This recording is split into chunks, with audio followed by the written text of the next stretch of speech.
চলতি অর্থবছরে দেশের মানুষের মাথাপিছু আয় দাঁড়িয়েছে ২,৮২০ মার্কিন ডলার, যা গত ২০২৩-২৪ অর্থবছরে ছিল ২,৭৩৮ ডলার। এবছর মাথাপিছু আয় বেড়েছে ৮২ ডলার।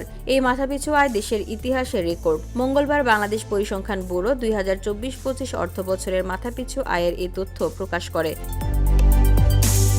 মূলত ডলারের বিনিময় হার বেড়ে যাওয়ায় বিবিএস-এর হিসাবে মাথাপিছু আয়ের পার্থক্য হয়। চলতি অর্থবছরের বিবিএস-এর মাথাপিছু আয় হিসাব করতে প্রতি ডলারের গড় বিনিময় হার ধরা হয়েছে ১২০ টাকা ২৯ পয়সা। সে হিসেবে টাকার অঙ্কে মাথাপিছু আয় দাঁড়িয়েছে ৩,৩৯,২২১ টাকা। গত অর্থবছরে এর পরিমাণ ছিল ৩,০৪,১০২ টাকা। বিবিএস-এর তথ্যমতে ২০২১-২২ অর্থবছরে মাথাপিছু আয় ছিল ২,৭৯৩ dollar.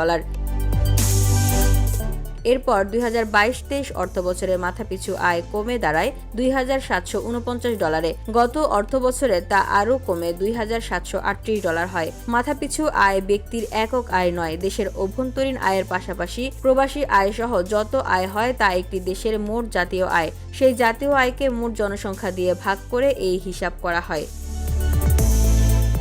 VOD Bangla news desk.